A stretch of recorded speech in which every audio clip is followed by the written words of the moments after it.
పరిశుద్ధాత్మ సహాయము కలుగుతున్నట్టు మనం చూస్తున్నాం. యేసుక్రీస్తు కూడా ఈ లోకంలో పరిశుద్ధాత్మను బాప్తిసం పొందినప్పుడు ధరించుకున్నాడు. ఈ దినాల్లో మనము ఏ రీతిగా దేవుని యొక్క క్రియలను పాటించాలన్నా, దేవుని యొక్క విధానాన్ని కనుగొనాలన్నా పరిశుద్ధాత్మ సహాయం మనకి చాలా ప్రాముఖ్యంగా కనబడుతుంది.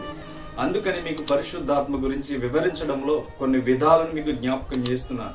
ఒక్కొక్క విషయంలో, పెంతెకొస్తు మేడగది విషయంలో, అలాగే అపోస్తలుల విషయంలో పరిశుద్ధాత్మను పొందుకున్నప్పుడు వారు ఏ రీతిగా శక్తిని పొందుకున్నారనే విషయాలను మీకు తెలియపరుచుకుంటూ ప్రతి దినాన్ని ముందుకు తీసుకువెళ్తున్నాను. అయితే ఈ దినాన్ని కూడా యేసుక్రీస్తు విషయంలో పరిశుద్ధాత్మ సహాయం పడినట్టు మనకి కనబడుతుంది.